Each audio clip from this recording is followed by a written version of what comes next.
We have been with WSA for a year and a half. I have 4 kids.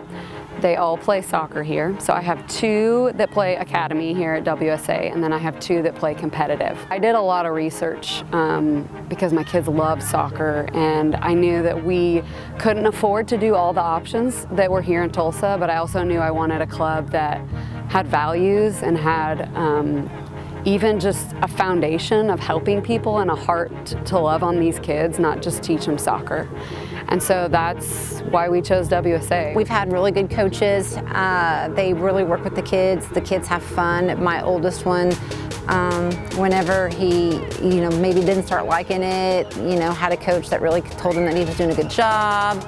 My youngest one, he has, some coaches that are just, they get down there and they play with them and they have fun with them. So, and as long as they're having fun, that's all that matters to me.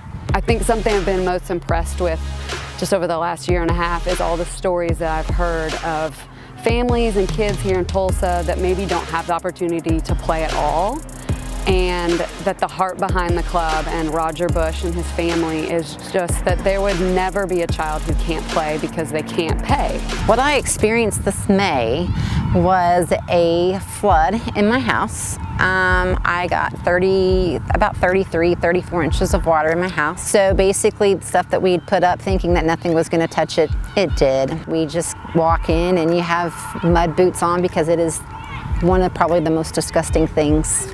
When WSA was flooded, both at our practice fields and also our home fields in River City in Sand Springs, the fields were completely covered, and we didn't know for a long time if we'd be able to have practice over the summer, if we'd be able to have tryouts, if we'd be able to play this fall.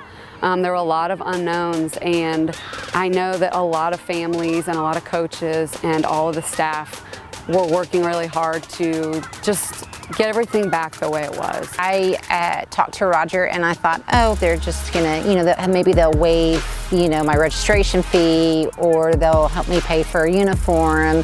And they actually sponsored my son for the entire year. So I'm not out anything as far as soccer dues or anything like that this year. I'm just hopeful and I'm thankful for all that they've done for my family and other families that have been a part of the club, and for these kids and all the things that will last a lifetime from playing soccer.